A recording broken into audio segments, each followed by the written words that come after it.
All right, everybody, another super exciting brand new gun that shocked the heck out of me.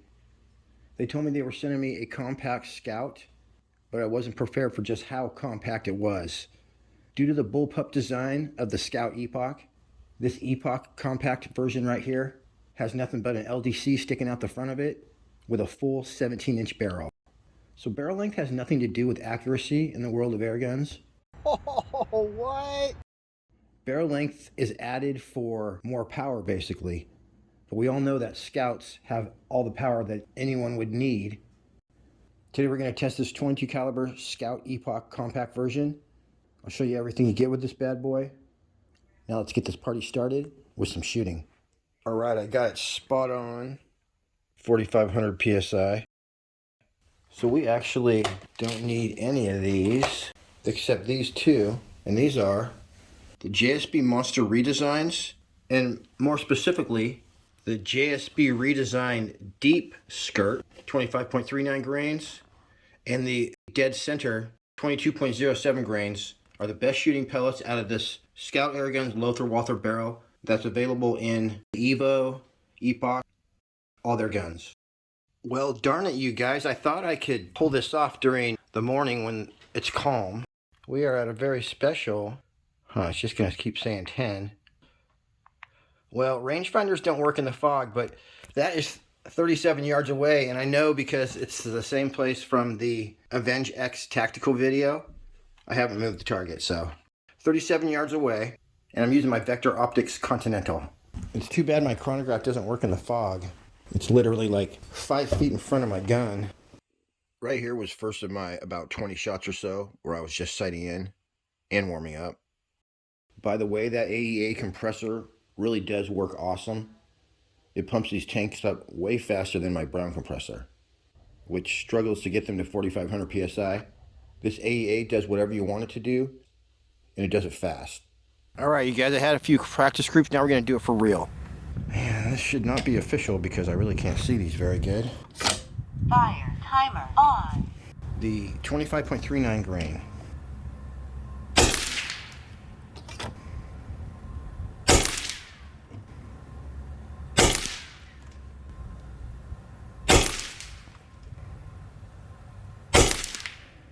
I call that a perfect group, especially since I can't really see in the fog. But this is the only calm day all week, so we're doing it to it. All right, we're going to go straight over to the 22.07. And I might have to sight in here. Probably going to come over a little bit. One click over. All right, makes this official. This is the 22.07.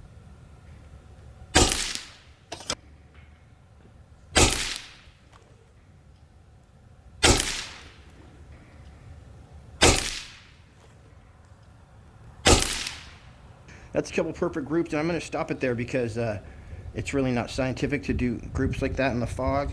But that's 37 yards away. Okay? First two groups after a quick warm-up. But that's what we expect from the Scout. We do have some amazing trick shots coming up, but first let me give you a close-up look at the new Scout Compact and tell you a little bit more about it. It's actually pronounced Epic, and the first thing you should know is that the Epic Compact is affordably priced. In today's PCP world, this is a mid-priced air gun with obviously the top performance you're going to find. Just like any other Scout, you can swap this barrel out for a 25 or 35-inch barrel. It's also multi-caliber, so you can switch from a 22 to a 30 caliber, no problem. And then all you do is adjust your high pressure and low pressure regulator. Obviously, if you got a longer barrel, Fire timer on. you might want to add a bigger bottle, which is also no big deal. Here's a few of the changes on this new Skout Epic Compact version. It's a slightly updated version of the Epic platform, so there's actually different milling on the upper chassis. So you have an extensively milled upper chassis to save weight. Obviously, you've got your shorter 17-inch barrel system. They put a lightweight optics rail on top, which allowed the Compact to shed weight without compromising accuracy. It has a simplified air valve system and a 300 cubic inch compact tank, which brings the Compact's base weight down to 8 pounds.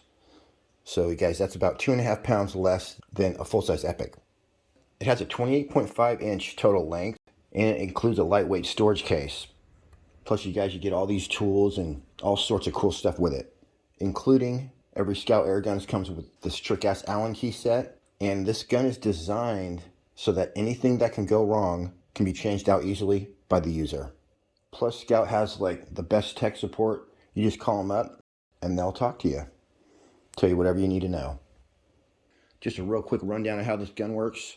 The gauge by your tank is your tank pressure. You're going to fill that to 4,500 psi. The other gauge on the same side is your low pressure regulator. And your low pressure regulator is responsible for opening and closing your valve. On the other side, all by itself, is your high pressure regulator. Your high pressure regulator is what's actually going to shoot the projectile, and that's how that works. When you're tuning a Skout, you just go to 50 yards. Your dwell time is probably going to be factory set around 26, but you just put that down to 15, and then you up it in increments of 2 all the way till you get to 30, and then shoot a group on each setting. One of those groups is going to be a little bit tighter than the rest, and that's your optimum dwell time. So I like Skout Airguns because they shoot as well as other contest winning guns, but they're more simple to use. And that's pretty much it as far as stats. When I was cleaning the barrel, which I could have taken out and done from the back, I did notice it was a little bit loose when I screwed my LDC back on. So first I ratcheted down my barrel clamp a little more, but then I realized I needed to tighten my barrel nut. So the way you do that is you put your Allen key in there for leverage, you tighten that sucker down, and then your barrel's not going anywhere. These numbers on the back are so you can easily index your barrel if you really want to go for it. And it's super easy. All you do is loosen your barrel nut in the front, of course, loosen your ratchet in the back, give it a spin to the next number, and shoot some groups. So super awesome. As far as the magazines, here's what they look like. They're magnetic, and you can wind them 1 or 2 times for pellets. But then if you're using heavier ammo, you can wind them 3 or 4 times. So it's going to load perfectly either way. I personally don't use magazines when I'm making these videos. We'll be doing some longer distance accuracy testing, as well as some trick shots. Powering on. But real quick, here's a look at that charging handle. Welcome to the Epic Experience. And the trigger. On my red Epic, I've got the upgraded charging handle. But all the action is doing is cycling to the next pellet Fire timer on. and telling the computer that it's ready to fire. Ooh. There we go. Ooh. It's a very light trigger pull, but I believe that's adjustable. So if you're going to use this gun for hunting, you could make your trigger a little bit stiffer. Powering off. And as well, you can turn the voice off so that it doesn't make noise when you're out there in the forest.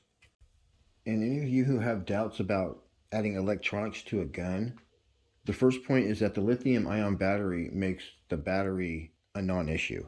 It will literally last for like 4,000 hours. So you don't have to worry about that. The gun turns itself off by itself and lets you know when it's doing it. And rather than making it more complicated, it makes it simpler. The entire gun has 1, maybe 2 moving parts. And that's like the charging handle. And then when you set it off, it's a micro switch. So it doesn't get much simpler than that. Finally, a couple days later, the fog burned off, and I was able to set up at a very special 52 yards away. And right here, we're just shooting the same 2 pellets, the JTS and the JSB. It's an official group with the JSB.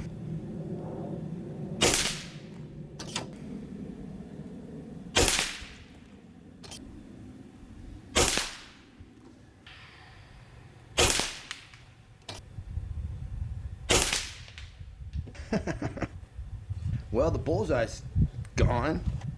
And you guys, I'm not going to sit here and do a bunch of groups so I can get a perfect one. This is just a sample of the gun. All right, now we got the JTS. Let me see here.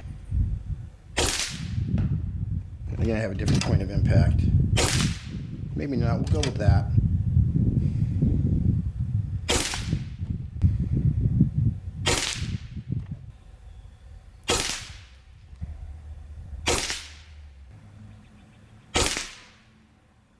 That, you guys. So there's a sample of both pellets at 50 yards. Obviously this thing's a tack driving laser beam. Dang, those are pretty good, you guys. Those bullseyes are actually smaller than a dime. So that's 5 shots, 3 holes. And then my first one right there. Those pellets were just out to kill that bullseye, and they did a great job. All right, Can you guys all see Smurfette there pretty clearly? So this is a lot of targets, you guys, and those are dimes, which are, you know, a good group.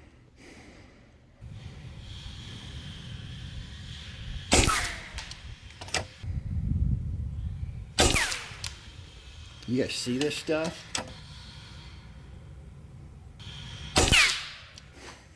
Freaking nailed that one too.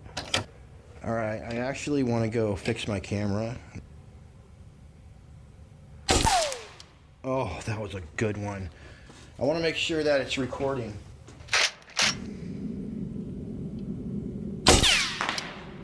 As a dime echoes through the forest.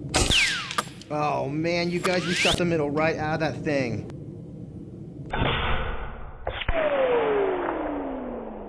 We shot the middle right out of that thing so perfectly.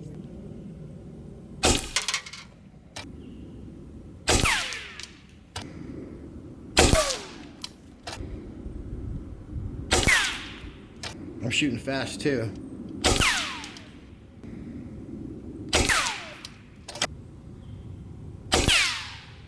I'm getting to the point where these dimes are starting to look big to me.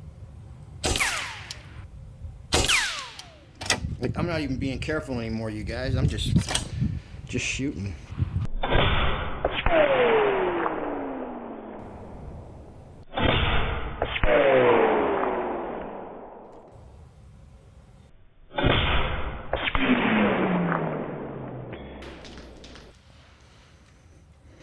And that was it, you guys. Let's take out that egg.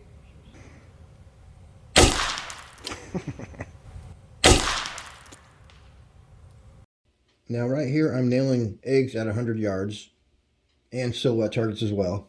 But I think this gun, when you're shooting pellets, is going to hold nickel-sized groups at 75 yards. But past that, it starts to open up a little bit.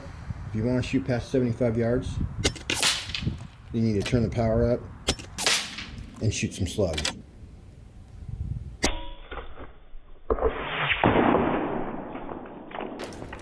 So although I was shooting this at 93 yards at inanimate objects, I would not shoot it in a hunting situation. Unless, of course, I'm dialed in for slugs. The Skout sniper slugs that you may have seen around are actually made by Corbin. So they look pretty nice. But then you have to turn the power up if you want to shoot slugs. They're heavier, but they also produce more friction in the barrel. So to increase or decrease the velocity for different ammo, you just increase or decrease your high pressure regulator. That's how you adjust the velocity.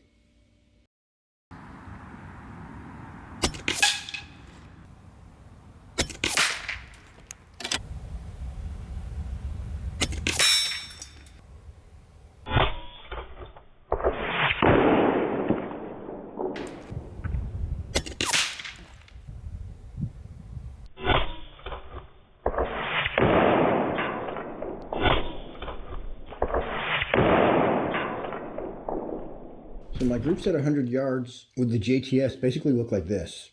A little bit over an inch and then 2 in a separate hole. That could indicate that I just need to sort my pellets. For the grand finale, here's some freshly painted silhouette targets getting smacked at 93 yards. Holy guacamole! This is with the 22.07 JTS pellets. You may have noticed that I have a red Evo that is 22 caliber.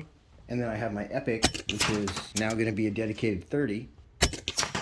As well, I have a 35-inch barrel for my Epic, as well as a 25-inch. So the next order of business